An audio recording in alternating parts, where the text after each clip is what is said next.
A mí, digo, también lo que me pidieron hacer una lectura más o menos de este documento que salió justamente hace una semana, y me parece importantísimo que lo discutamos en México, porque como ya decía la profesora de la Mora, bueno, pues nos da una idea muy clara de más o menos por dónde van las intenciones del gobierno de Estados Unidos en materia del Telecán.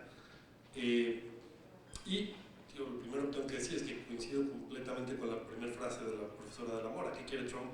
La verdad es que probablemente ni él sabe, no sabemos realmente qué es lo que él quiere del Telecán, y me parece que buena parte de sus opiniones, como ya se dijo también, pues viene pues básicamente de un entendimiento muy pobre de cómo funciona la economía internacional en estos días. Yo creo que él entiende más o menos que la economía internacional funciona como creíamos que funcionaba en el siglo XVIII, ¿no? Donde pues el comercio extraimperial pues, era visto como un juego de suma cero, ¿no? Entonces si hay comercio con otro imperio estamos perdiendo de alguna forma, y eso, bueno, hace 200 años que más o menos dejamos de pensar en esos términos.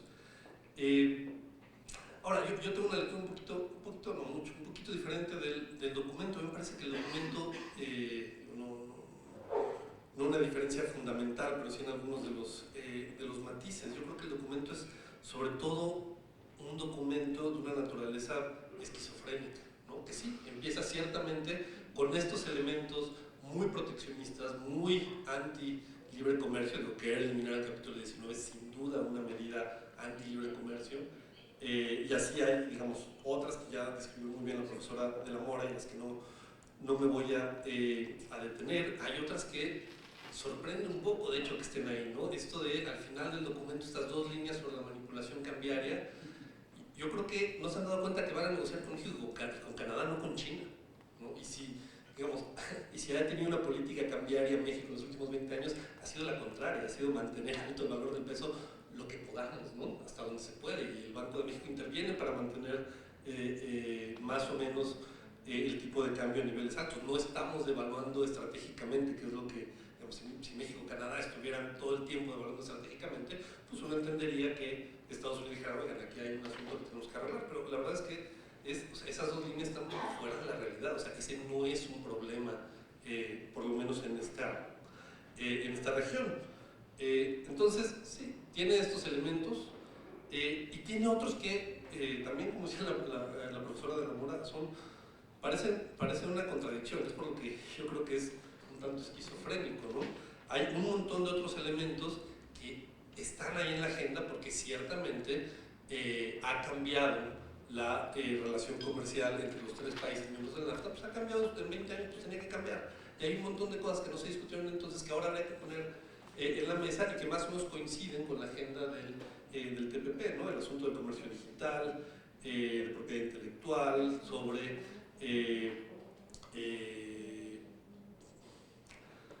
las empresas de propiedad estatal, en fin, hay un montón de temas que hace 10 años que ya sabíamos que en algún momento teníamos que poner en la mesa porque las cosas han cambiado, las condiciones han cambiado y ciertamente hay que renegociar. Y hay otros elementos que siempre han estado ahí, ¿no? O sea, uno de los elementos en el documento ha sido pues, más o menos la postura de Estados Unidos en los últimos 20 años, por ejemplo, en telecomunicaciones. Pues quieren tener mejor acceso, quieren tener mayor competencia, mejor acceso a la competencia para empresas norteamericanas en el sector telecomunicaciones y por supuesto quieren acceder a las redes de una forma más o menos competitiva. Ese tema está ahí desde hace 20 años y simplemente el documento lo retoma. O el asunto del mercado laboral, que también ya se mencionaba, ¿no? Es un asunto que no está propiamente en el Telecán, pero que ciertamente, bueno, es una de las grandes discusiones, ¿no? Una de las mayores críticas al Telecán en algunos sectores en Estados Unidos es este asunto, y que coincide con este votante de clase obrera de Trump, es esta idea como de que México hace una especie de dumping laboral, ¿no? Que pagamos salarios muy bajos y eso hace a nuestras empresas más competitivas, ¿no? Entonces que aquí hay otro asunto que habría que corregir.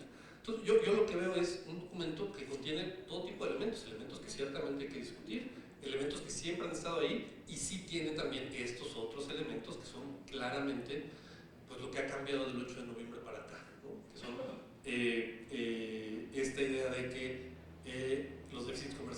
malos per se para Estados Unidos y que tienen que encontrar la forma de limitarlos. No dice muy claro cómo. El problema es que cuando uno más o menos entiende cómo funcionan las relaciones comerciales entre los países, pues uno sabe que si lo quiere reducir, pues vas a necesitar tarifas, controles cambiarios, todas estas cosas que no las menciona explícitamente, porque, bueno, justamente no, esa es la idea del Tratado de Libre Comercio, irlas eliminando, no ir creando más. Pero si nos tomamos en serio lo de que su objetivo central es reducir el déficit, por ahí hay que estar pensando que las negociaciones nos van a decir, pues vamos a levantar tarifas, vamos a poner controles, en fin, este tipo de cosas. Y esto sí es una novedad. Yo creo que para tratar de entender esta esquizofrenia del documento, hay que entenderlo no como un documento técnico, sino como un documento político. Este documento es un digamos, resumen de los objetivos del gobierno de Estados Unidos, del Poder Ejecutivo de Estados Unidos en la renegociación de NAFTA, que tienen como destinatario fundamentalmente el Congreso de Estados Unidos, ¿no? Le está diciendo al Congreso, oigan, esto es lo que voy a ir a negociar con México, y son estos temas, y es bajo estos supuestos, etc. Y ahí creo que empezamos a entender mejor el documento cuando entendemos que incluso dentro del gobierno de Donald Trump y por supuesto en el Congreso de Estados Unidos hay un montón de voces discordantes, ¿no? Hay unos a los que en el momento en el que lean esta parte que retoma la agenda del TPP van a decir, bueno, esto no está tan mal. Hay otro público para el que obviamente es importante que esté ahí el asunto de telecomunicaciones, hay otro público para el que es importante el asunto del mercado laboral, y sí, está ese público que quiere saber cuándo va a empezar Donald Trump a reducir el déficit comercial de los Estados Unidos. Entonces me parece que hay pedazos del documento con distintos destinatarios, porque además incluso dentro de la administración de Trump, cuando pensamos en las posturas sobre comercio, pues yo alcanzo a ver por lo menos tres facciones muy claramente definidas. La primera están, claro, los nacionalistas, los aislacionistas, ¿no? Bannon, Kobach, Navarro, etcétera, que por supuesto que este documento a ellos tampoco los deja felices, ¿no? Porque probablemente para ellos el documento tenía que ser 2 líneas, es cancelar el Telecán, se acabó, no hay nada más que hacer. Este es un documento sobre la negociación del Telecán y en ese sentido me parece que no los va a satisfacer mucho, ¿no? Pero esa es solo una facción. Hay otro grupo, el economista, no sé cómo decirlo, asesor en jefe en materia económica de Donald Trump, con el secretario del Tesoro, incluso el secretario de Estado, que han hecho declaraciones que parecieran proteccionistas, pero que tienen una historia muy diferente, ¿no? Que pareciera que de pronto tienen que hacer algunas declaraciones para estar más o menos en sintonía con Trump, pero cuando vemos su historial y demás, y cuando vemos lo que empiezan a decir las últimas semanas, pues vemos que no son los enemigos del Telecán, ¿no? Están ahí en medio, ¿no? Pero no son claramente los enemigos del Telecán, ni son ese público al que está dirigido esta idea de eliminar el capítulo 19, en fin, todos estos temas. Y luego están personajes más complicados, como pues justamente el jefe de la oficina que hizo este documento, de la oficina, el representante comercial de los Estados Unidos, Lighthizer. Luego tenemos que preguntar a Andrew cómo pronunciarlo, la verdad es que nunca me hago bolas, siempre me hago bolas con cómo pronunciarlo.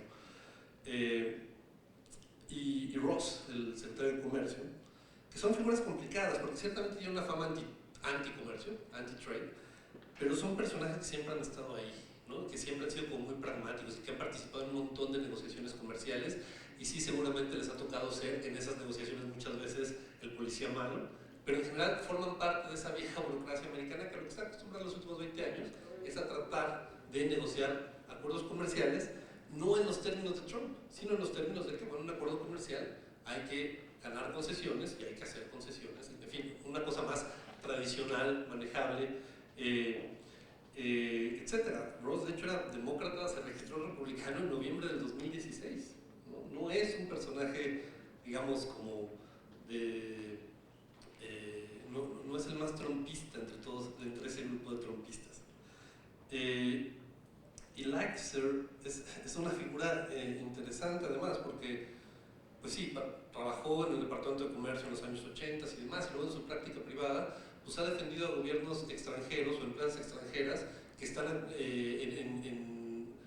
en pleitos legales con Estados Unidos sobre comercio, acusando a Estados Unidos de no cumplir con acuerdos comerciales, en fin, con disposiciones comerciales, etc. A mí me parece que ahí lo que tenemos es un personaje que sabe mucho del comercio y que es un pragmático, ¿no? Y cuando cree que puede ganar adoptando una política a favor del comercio, va a ganar. Y cuando es en contra, pues la va a adoptar, ¿no? No veo ahí un ideólogo, para decirlo pronto, como sí son Bannon, Kovac, Navarro, etc. Ese es el núcleo duro del gobierno de Trump. Leithiser, además, para venderse como un buen republicano, tiene por ahí un par de declaraciones que son muy interesantes, en las que tiene que hacer una serie de marometas para decir el ser proteccionista y ser conservador, ¿no? ¿Por qué? Porque el Partido Republicano lo fundaron proteccionistas. Como si se nos pudiera olvidar que en 150 años este Partido Republicano ya no se parece en nada al Partido Republicano que fue fundado. En el tiempo han pasado muchísimas cosas y este Partido Republicano ya no se parece mucho a aquel Partido Republicano, y sin embargo él, para tratar, digamos, de vender su lealtad conservadora al Partido Republicano, le encanta hacer esas marometas de decir, claro, Lincoln era un proteccionista, por eso nosotros también somos proteccionistas. Pero me parece que es un tipo más pragmático de lo que parece, no es un Bannon, no es un Kovac. Entonces, lo que refleja de alguna forma este documento, no es que el documento sea esquizofrénico, es que todavía al interior de la administración Trump no está muy claro qué es lo que quiere, ¿no? Y todavía sobreviven estas diferentes facciones, y lo que no sabemos es, digamos, cuál va a dominar al momento en el que lleguemos a propiamente a las negociaciones, ¿no? ¿Quiénes son los que van a imponer la agenda? Si el acento se va a poner en la eliminación del capítulo 19, o el acento, o esa cosa va a quedar ahí como una declaración de principio y nos vamos a concentrar en lo que es básicamente la agenda del TPP o en estas otras cosas que ya estaban ahí. Eso es lo que me parece que necesitamos tener más claro, sobre todo si si México va a ir a esta negociación, y ahí la cosa es muy complicada. La ventaja de ser historiador es que no hablo sobre el futuro, no me gusta hablar sobre el futuro, pero déjenme poner los elementos que hacen esto muy complicado. Si algo hemos visto en las últimas semanas es que el Partido Republicano pues tiene el control del Congreso, sí, digamos, de la Cámara de Senadores, tiene el control de la Cámara de Representantes, tiene a la Casa Blanca, pero el Partido Republicano es cualquier cosa menos un monolito. Es un partido dividido, con un montón de pleitos internos, que ha sido incapaz de aprobar la reforma de salud, a pesar de que llevaban 7 años diciendo que la iban a reformar. Bueno, pues no se han podido poner de acuerdo entre ellos para cambiarlo. Tienen en la agenda una reforma hacendaria ambiciosa, loquísima en algunos sentidos. Yo creo que es un pleito que va a dividir todavía más al Partido Republicano. Y en términos de libre comercio, también es un partido dividido. O sea, pueden tener la mayoría en el Senado, eso no significa que vayan a ganar las votaciones sobre el Telecán. Ahí hay una complicación, ¿no? Que cuando hablamos de la reforma de salud, de la reforma de los impuestos, pues fácilmente uno puede decir, pues vamos a ver si se ponen de acuerdo los republicanos, porque ya sabemos cómo van a votar los demócratas. En términos de comercio, puede ser que haya demócratas que sí apoyen el proyecto de nuevo Telecán, pero repito, es una cosa más complicada. Han sido incapaces de ponerse de acuerdo entre ellos, y me parece difícil imaginarme a los demócratas queriéndole dar una victoria a un presidente que ha ido perdiendo todo solito, sin ayuda de los demócratas. O sea, ahí hay un nudo político en Estados Unidos que tendríamos que tener mucho más claro cuando estamos pensando en la renegociación. Entonces, esa es la buena noticia, ¿no? Es un gobierno donde todavía sobreviven facciones diferentes, no todas son enemigas del Telecán. La mala es que conforme se va avanzando el gobierno de Trump, le van quedando menos banderas de campaña, ¿no? O sea, tiene que decir que cumplió algo, a su base le tiene que decir que cumplió algo, y a mí lo que me preocupa es que el Telecán se va quedando solo en esa lista, ¿no? Y ahí es donde pues la cosa se puede complicar, porque probablemente entonces sí el acento de las negociaciones se vaya a esa parte que es la que no nos gusta, ¿sí? El capítulo 19, el NAFTA Global Safe Exclusion, en fin, y probablemente hasta ahora tengamos que firmar un acuerdo donde prometemos no devaluar estratégicamente, no sé.